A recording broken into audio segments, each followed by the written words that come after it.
الحمد لله رب العالمين والصلاة والسلام على من كان نبيا وآدم بين الماء والطين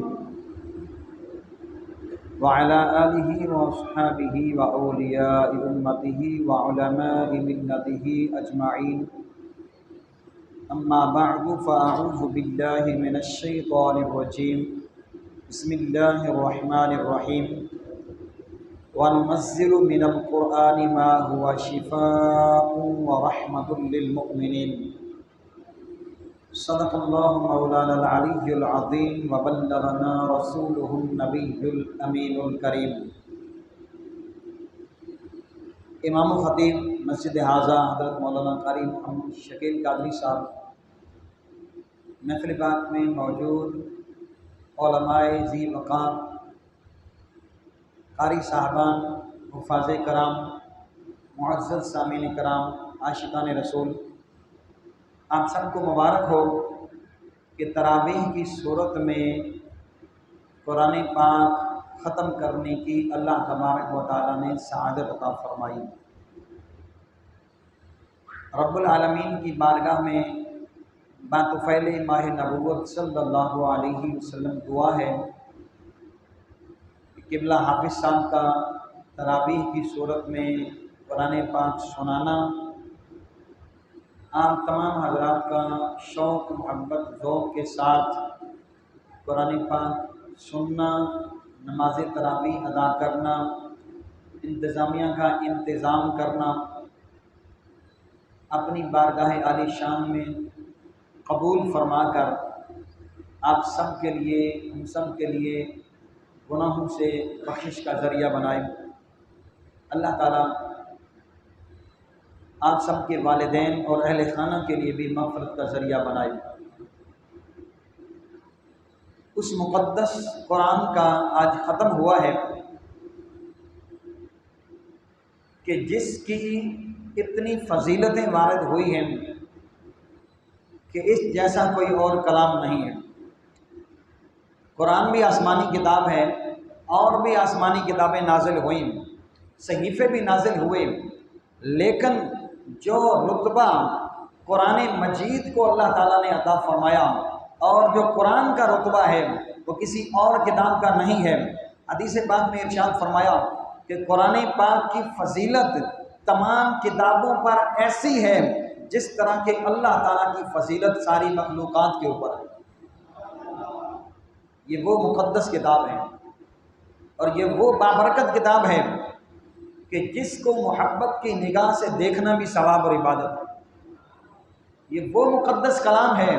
کہ جس کی زیارت کرنے پر بھی اللہ کی طرف سے ثواب عطا کیا جاتا ہے. یہ وہ مقدس کلام ہے کہ جس کو ہاتھ لگانا بھی ثواب ہے. اور یہ وہ مقدس کتاب ہے کہ جس کو ادب کے ساتھ اونچی جگہ رکھنا بھی ثواب ہے. اور یہ وہ مقدس کتاب ہے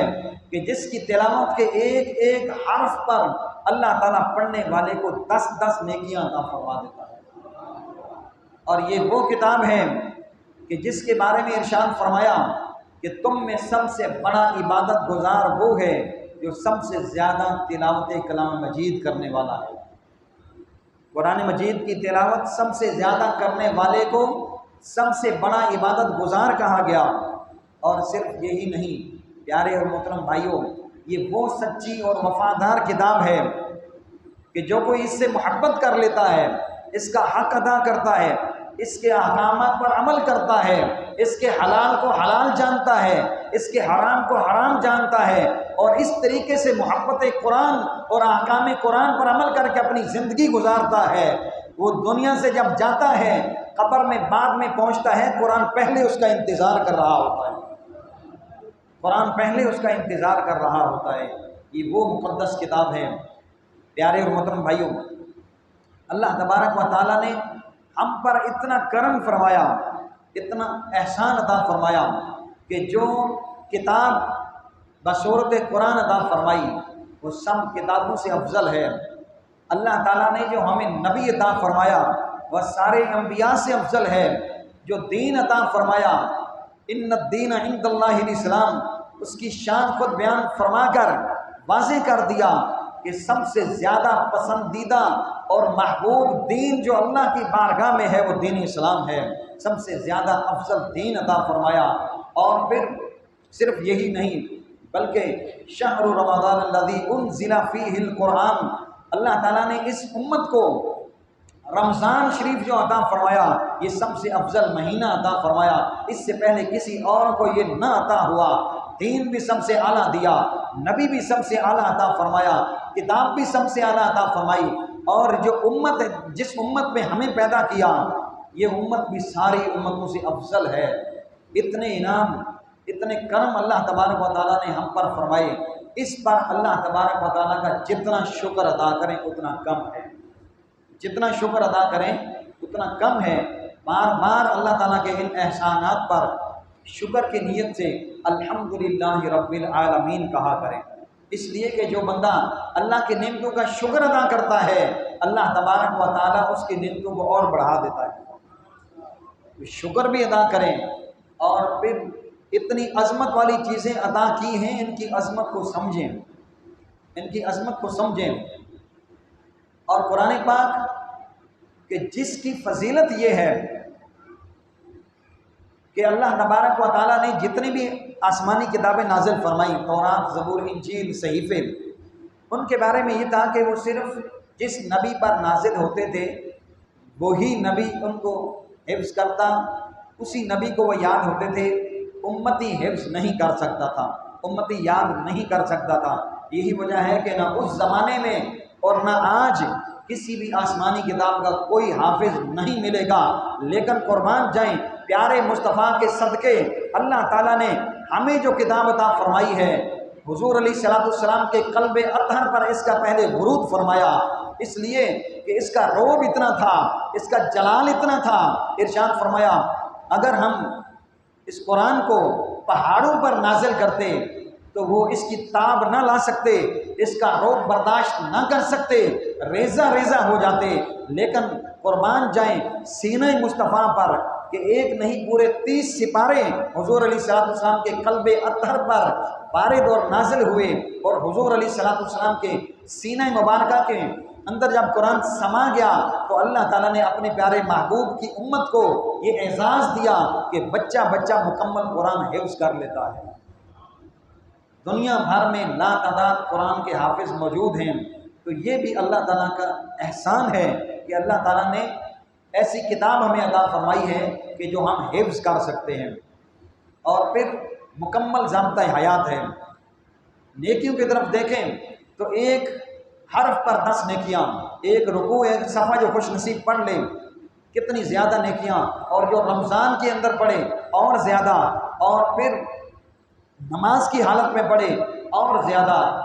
اور صرف یہی نہیں پیارے محترم بھائیوں، یہ قرآن اللہ تعالیٰ نے ہمیں ایسی عظیم الشان اور وفادار کتاب عطا فرمائی ہے کہ جب قیامت کا دن ہوگا بندے کو میزان پر اعمال کے لیے لایا جائے گا، اور اس کے اعمال جب تولنے کا وقت ہوگا قرآن وہاں پر آ جائے گا، روزہ بھی آ جائے گا۔ اللہ تعالیٰ نے ہمیں بخشش کے ایسے ذرائع عطا فرمائے ہیں، ایسے وسیلے بنائے ہیں ہمارے لیے کہ جو بندہ دنیا میں محبت سے قرآن کی تلاوت کرتا ہوگا، قرآن کو تراویح میں پڑھتا ہوگا، تراویح کی صورت میں قرآن کو سنتا ہوگا، تو قرآن عرض کرے گا یا اللہ دنیا میں یہ بندہ قرآن سے محبت کرتا تھا، اس نے اپنے کاموں کو اور نیند کو چھوڑ دیا تھا، اور قرآن کی محبت میں تراویح کی صورت میں یہ قرآن پڑھتا تھا، قرآن سنتا تھا،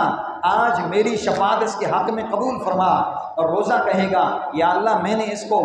گرمی کی شدت کے عالم کے باوجود کھانے پینے سے روک دیا تھا، نفسانی خواہشات سے روک دیا تھا، آج میری شفاعت اس کے حق میں قبول فرما۔ تو حدیث پاک میں آتا ہے کہ اللہ تعالیٰ قرآن کی شفاعت بھی بندے کے حق میں قبول فرمائے گا، روزے کی شفاعت بھی قبول فرمائے گا، اور اس بندے کو جنت میں داخلہ عطا فرما دے گا، جنت میں داخلہ عطا فرما دے گا۔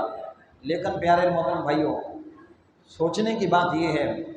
غور کرنے کی بات یہ ہے کہ کیا ہم قرآن سے اتنی محبت کرتے ہیں،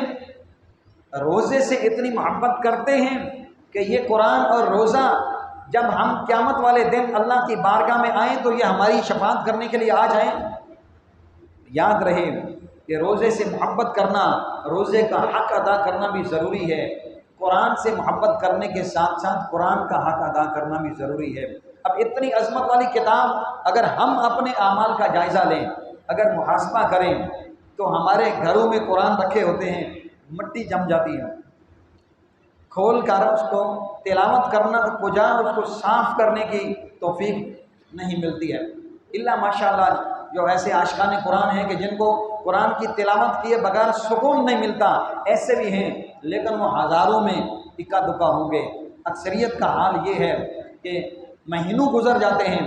پورا رمضان کے علاوہ 11 مہینے گزر جاتے ہیں، قرآن کھول کے پڑھتے نہیں ہیں۔ اللہ تعالیٰ نے کتنی عظمت والی کتاب دی، اتنی وفادار کتاب دی، اتنی شانوں والی کتاب دی، اور اگر ہم اس کی تلاوت نہ کریں، حالانکہ یہ مکمل ضابطۂ حیات ہے، اس کے اندر بندے کی زندگی کا بچپن سے لے کر بڑھاپے تک اور موت کے بعد تک کی ساری رہنمائی موجود ہے۔ تلاوت کر کے اس کے مفاہیم پڑھ کے اس سے ہدایت حاصل کرنی تھی، لیکن ہم نے قرآن پاک کو کس کام کے لیے رکھا ہے؟ اگر کوئی فوتگی ہو جاتی ہے پھر ہمیں قرآن یاد آتا ہے، قسم اٹھانی ہوتی ہے پھر قرآن یاد آتا ہے، کوئی تکلیف آ جائے، کوئی مصیبت آ جائے تو ہمیں قرآن یاد آتا ہے۔ پیارے محترم بھائیو، اس لیے تو اللہ نے ہمیں قرآن نہیں دیا تھا، اس لیے تو اتنی عظمت والی کتاب عطا نہیں فرمائی تھی، بلکہ ہونا یہ چاہیے کہ جس طرح ہم اپنی زندگی کے دیگر معاملات میں بڑی پابندی کرتے ہیں، قرآن پاک کی تلاوت کے اندر بھی پابندی کریں، اس کی تلاوت بھی کریں، اس سے محبت بھی کریں۔ اور ہم نے آپ کو جیسے بتایا کہ سب سے بڑا عبادت گزار وہ ہے جو سب سے زیادہ تلاوت کرنے والا ہے۔ ایک حدیث پاک میں ارشاد فرمایا کہ دلوں کو بھی زنگ لگ جاتا ہے جس طرح لوہے کو زنگ لگ جاتا ہے۔ صحابہ کرام نے عرض کیا کہ یا رسول اللہ، لوہے کا زنگ دور کرنے کا طریقہ تو ہمیں معلوم ہے، دلوں کا زنگ کیسے دور کیا جائے؟ ارشاد فرمایا موت کو کثرت کے ساتھ یاد کرنا اور قرآن پاک کی کثرت کے ساتھ تلاوت کرنے سے اللہ دلوں کے زنگ کو بھی دور فرما دیتا ہے۔ تو جس کتاب کی تلاوت سے دلوں کے زنگ دور ہو جاتے ہیں، اگر ہم اس کی تلاوت نہیں کریں گے تو کس کی کریں گے؟ پھر پیارے اور محترم بھائیوں، صرف یہی نہیں کہ دنیا میں جب بندہ تلاوت کرتا ہے، جس جگہ تلاوت کرتا ہے اللہ کی رحمتیں چھما چھم برستی ہیں۔ آج ہم میں سے ہر بندہ یہ شکوہ کرتا ہے کہ بے برکتی ہے، ہمارے گھر میں بے برکتی ہے، فلاں چیز میں بے برکتی ہے۔ شاید اس کی ایک وجہ یہ بھی ہوگی کہ ہمارے گھروں میں، مسلمانوں کے گھروں میں جو پہلے قرآن کی تلاوت کی آوازیں آتی تھیں، اس کی جگہ آج بدقسمتی سے گانوں باجوں نے لے لی ہے، اس کی جگہ آج کوئی اور چیزیں چلنا شروع ہو گئی ہیں۔ تو پیارے محترم بھائیوں، یہ ہمارا اسٹیٹس نہیں ہے، یہ مسلمانوں کا طریقہ نہیں ہے۔ طریقہ یہ ہے کہ جو مسلمانوں کا، جو اسلام نے ہمیں دیا ہے کہ بندہ اٹھے، ظہر نصیب تہجد کی سعادت نصیب ہو، اگر نہ تو فجر کی نماز ادا کرے، قرآن پاک کی تلاوت کرے، پھر اپنے کام کاج کو جائیں، تو پھر دیکھیے گا کہ اللہ تعالیٰ کیسے رحمتیں عطا فرماتا ہے، پھر دیکھیے گا کہ اللہ کیسے برکتیں عطا فرماتا ہے، اور پھر دیکھیے گا کہ قرآن پاک کی کتنی برکتیں ظاہر ہوتی ہیں۔ اس لیے ضرورت اس بات کی ہے، اور پھر قرآن پاک کی یہ عظمت ہے، یہ فضیلت ہے کہ دنیا کی کوئی بھی کتاب آپ ایک بار پڑھیں، 2 بار، 5 بار، 10 بار، بار بار پڑھیں گے آپ کا دل اچاٹ ہو جائے گا، آپ تھک جائیں گے۔ ایک وقت ایسا آئے گا آپ بولیں گے میں نے اتنی پڑھی ہے کہ اب میرا دل نہیں کرتا پڑھنے کا۔ دنیا کی کتابوں کے لیے تو آپ یہ کہہ سکتے ہیں، لیکن اللہ تعالیٰ نے ہمیں ایسی عظمت والی کتاب قرآن کی صورت میں عطا فرمائی ہے کہ بندہ جتنا زیادہ اس کو پڑھتا ہے، جتنا زیادہ تلاوت کرتا ہے، قرآن کی محبت اور بڑھتی جاتی ہے، اس کا سینہ اور کھل جاتا ہے۔ جتنا زیادہ تلاوت کرتا ہے اتنا شوق اور زیادہ بڑھ جاتا ہے۔ کبھی ایسا نہیں ہوا کہ کسی حافظ نے یا قرآن کی تلاوت کرنے والے نے یہ کہا ہو کہ میں نے اتنا قرآن پڑھا ہے کہ اب میں تھک گیا ہوں۔ نہیں، یہ اللہ تعالیٰ کا احسان ہے، قرآن پاک کی صورت میں انعام ہے کہ اللہ تعالیٰ نے کتاب ہی ایسی عطا فرمائی ہے کہ جتنی زیادہ تلاوت کریں گے، جتنی زیادہ محبت کریں گے، اور تلاوت کرنے کا جی کرے گا، اور تلاوت کرنے کا جی کرے گا۔ جس طرح سے اللہ تعالیٰ نے محبوب ایسا عطا فرمایا کہ صحابہ کرام حضور کے چہرے وقوعہ کی زیارت کرتے ہوئے کبھی تھکے نہیں تھے، جتنی زیارت کرتے تھے اور زیادہ تڑپ ہوتی تھی۔ کسی کو خواب کے اندر اگر نصیب ہو جائے تو وہ پھر وہ لمحے یاد کر کر کے روتا ہے کہ دوبارہ کرم ہو جائے۔ تو جس طرح چہرہ والضحیٰ کی زیارت کرنے سے جی نہیں بھرتا ہے، ایسے ہی اس محبوب پر جو قرآن نازل ہوا ہے اس کی تلاوت کرنے سے جی نہیں بھرتا ہے۔ اس لیے پیارے محترم بھائیوں، ضرورت اس بات کی ہے کہ ہم قرآن کی تلاوت کریں، پابندی سے تلاوت کریں، خود بھی تلاوت کریں، اپنے گھر والوں کو بھی اس کی تلاوت کی ترغیب دیں، اپنے بچوں کو اچھی آواز کے ساتھ قرآن پاک پڑھنا سکھائیں۔ آج ہم اگر اپنا محاسبہ کریں، جائزہ لیں، تو معذرت کے ساتھ موبائل چیک کرنے کے لیے ہمارے پاس بہت وقت ہے، گھنٹوں واٹس ایپ پڑھتے سنتے فارورڈ کرتے لگ جاتے ہیں۔ موبائل کے اندر ہمارا کتنا وقت ضائع ہوتا ہے، اور دنیا کے ایکٹیویٹی میں کتنا وقت۔ کوئی اخبار کے اتنے شوقین ہوتے ہیں کہ جب تک اخبار نہیں پڑھ لیتے تب تک ان کو کھانا ناشتہ بھی مزہ نہیں دیتا ہے، اور کوئی ناول پڑھتے ہیں، کوئی ڈائجسٹ پڑھتے ہیں، کوئی طرح طرح کے لٹریچر پڑھتے ہیں۔ لیکن پیارے محترم بھائیوں، یہ ساری چیزیں پڑھنے کے اوپر کوئی ہمیں کامیابی کی گارنٹی نہیں ہے، کوئی گناہوں کی بخشش کی گارنٹی نہیں ہے، کوئی ثواب کی فضیلتیں نہیں ہیں۔ قرآن پاک کہ جو قبر کے اندر بھی ہمارے ساتھ جائے گا، جس کا فائدہ دنیا میں بھی ہوگا، نزع کے وقت بھی ہوگا، مرنے کے بعد بھی ہوگا، قیامت والے دن بھی ہوگا، اس قرآن کو ہم نے بھلا دیا ہے۔ اگر ہم موبائل پہ اتنا وقت دے سکتے ہیں تو قرآن کی تلاوت کے لیے چند منٹ کیوں نہیں دے سکتے؟ یہ آج کی اس قرآن پاک کے ختم کی اس محفل پاک میں ضرور یہ پیغام لے کر جائیے گا کہ ہم قرآن کی تلاوت کتنی کرتے ہیں۔ اگر کرتے ہیں تو اللہ کا شکر ادا کریں، اگر نہیں کرتے ہیں تو پھر ضرور پیارے محترم بھائیو اپنا محاسبہ کریں کہ ہم قرآن پاک جو اللہ نے بھیجا تھا، تو یاد رہے کہ قرآن کل قیامت والے دن شکایت کرے گا، کہے گا یا اللہ یہ بندہ دنیا میں سارے کام کرتا تھا، لیکن اس کی ہدایت کے لیے جو قرآن تو نے نازل کیا تھا اس نے میری تلاوت نہیں کی ہے، اس نے مجھے خریدا تو تھا، اپنے گھر میں رکھا تو تھا، لیکن کبھی کھول کر میرا حق ادا نہیں کیا تھا۔ تو جس طرح باقی چیزوں کا ہمارے اوپر حق ہے، قرآن کا بھی ہمارے اوپر حق ہے۔ مسجدوں کے اندر بھی قرآن پاک پر مٹی جمی ہوتی ہے، گھروں کے اندر بھی۔ تو قرآن پاک جب اتنی فضیلت رکھتا ہے، دنیا کی کسی کتاب کی تلاوت پر یا پڑھنے پر یہ فضیلت نہیں ہے کہ آپ اس کو دیکھیں گے تو ثواب ملے گا، ایک حرف پر 10 نیکیاں ملیں گی، لیکن قرآن کی تلاوت پر اللہ تعالیٰ نے اتنی بڑی خوشخبریاں، اتنے بڑے ثواب، اتنے بڑے انعام و اکرام رکھے ہیں۔ تو پیارے محترم بھائیوں، قرآن پاک کی تلاوت یہ بندے کو ہر حال میں یاد رکھنی چاہیے۔ یوں سمجھیں کہ جس طرح باقی موبائل دیکھے بغیر سکون نہیں ملتا، اخبار پڑھے بغیر سکون نہیں ملتا، ہمارا عقیدہ اور ہمارا کنسپٹ یہ ہونا چاہیے، ہماری سوچ یہ ہونی چاہیے کہ قرآن پاک کی تلاوت کیے بغیر ہمیں سکون نہ ملے، پھر مزہ ہے، پھر زندگی گزارنے کے بھی مزہ ہے، پھر دنیا سے جانے کا بھی مزہ آئے گا۔ میں نے کہا نا کہ جو قرآن سے محبت کرتا ہے تو قرآن دنیا میں نہیں بلکہ قبر میں بھی جب بندہ جائے گا تو قرآن اس کا انتظار کر رہا ہوگا۔ ایک بندے کے بارے میں کتابوں میں واقعہ لکھا ہے کہ مرنے کے بعد کسی نے خواب میں اس کو دیکھا، تو دیکھنے والے نے دیکھا کہ وہ قبر کے اندر قرآن کی تلاوت کر رہا ہے، قبر کے اندر قرآن کی تلاوت کر رہا ہے۔ سبحان اللہ کی آواز آئی تو ہے مگر بہت کم، قبر کے اندر بھی قرآن کی تلاوت۔ تو خواب دیکھنے والے نے پوچھا کہ اللہ تعالیٰ نے تیرے ساتھ کیا معاملہ کیا؟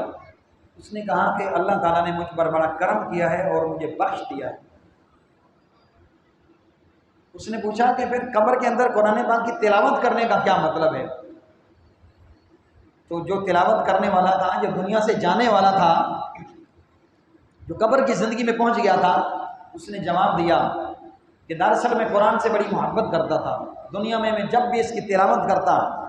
بڑے شوق سے تلاوت کرتا، بڑی محبت سے تلاوت کرتا، اور پھر میں اللہ کی بارگاہ میں دعا مانگتا، یا اللہ جس طرح دنیا میں جب چاہتا ہوں قرآن کھول کر تلاوت کر لیتا ہوں، جب میں قبر میں جاؤں تو قبر کے اندر بھی مجھے اس کی تلاوت کی توفیق عطا فرما،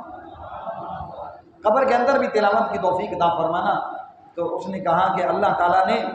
محبت قرآن کا صلہ مجھے یہ دیا، مجھے بخش بھی دیا اور میری دعا کو قبول بھی کر لیا، جس طرح دنیا میں جب چاہتا تھا پڑھ لیتا تھا، قبر کے اندر بھی جب چاہتا ہوں تلاوت کر لیتا ہوں۔ پیارے محترم بھائیو، قرآن تو وہ سچی اور وفادار کتاب ہے کہ ایک ان پڑھ شخص کا واقعہ کئی خطبہ بھی بیان کرتے ہیں، کتابوں میں بھی لکھا ہے کہ وہ اپنی زندگی میں ایسا ماحول اس کو نہ مل سکا کہ وہ قرآن پڑھتا، نہیں پڑھ سکا، لیکن اس کو افسوس تھا کہ میں نے قرآن پڑھنا نہیں سیکھا،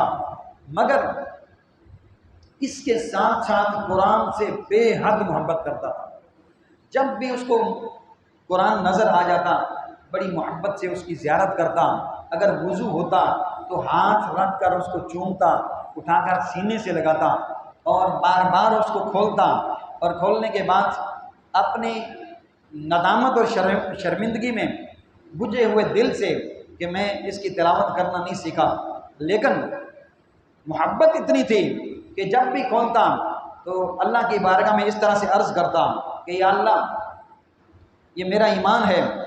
کہ تو نے ہمیں بڑی عظمت والی کتاب دی ہے، اور میری بدقسمتی کہ میں اس کو نہیں پڑھنا نہیں سیکھا، لیکن وہ قرآن پاک کی سطروں پر ہاتھ رکھتا، انگلی رکھ کے کہتا یا اللہ پڑھنا تو نہیں آتا لیکن میرا ایمان ہے، یہ بھی حق ہے، یہ بھی حق ہے، یہ بھی حق ہے، اس طرح سے وہ انگلی رکھ کے اس طرح سے اپنی محبت کا اظہار کرتا، یہ بھی حق ہے، یہ بھی حق ہے، یہ بھی حق ہے۔ کئی بار زندگی میں جب بھی وہ پڑھتا، اب لوگ تلاوت کرتے ہیں لیکن اس کو پڑھنا نہیں آتا تھا، تو وہ ایک تو شرمندہ ہوتا، پھر یہ بھی کہتا کہ یا اللہ میں اس سے محبت کرتا ہوں اور میرا ایمان ہے کہ جو بھی تو نے لکھا یہ بھی حق ہے، یہ بھی حق ہے، یہ بھی حق ہے، یہ بھی حق ہے۔ جب وہ دنیا سے چلا گیا تو رشتہ داروں میں سے کسی نے خواب میں اس کو دیکھا کہ وہ بڑا خوش ہے اور بڑی اچھی حالت میں ہے، تو خواب دیکھنے والے نے پوچھا کہ اللہ تعالیٰ نے تیرے ساتھ کیا معاملہ کیا؟ تو اس نے کہا کہ اللہ تعالیٰ بڑا مہربان ہے، اس نے مجھے بخش دیا ہے۔ کہا کہ تو قرآن بھی پڑھنا نہیں جانتا تھا، تجھ پر بھی یہ انعام کیسے ہو گیا؟ اس نے جواب دیا کہ قرآن پڑھنا تو نہیں جانتا تھا لیکن شرمندہ ساری زندگی ہوتا رہا، قرآن سے محبت کرتا تھا، اس کو چومتا تھا، اس کی زیارت کرتا تھا، اور جو میں قرآن کھول کر یہ کہتا تھا یا اللہ میرا ایمان ہے کہ یہ بھی حق ہے، یہ بھی حق ہے، یہ بھی حق ہے، میرا یہ کہنا اللہ کی بارگاہ میں اتنا قبول ہوا، اتنا پسند آیا کہ اللہ نے اسی وجہ سے مجھے بخش دیا ہے، اسی وجہ سے مجھے بخش دیا ہے۔ تو پیارے اور محترم بھائیوں، جب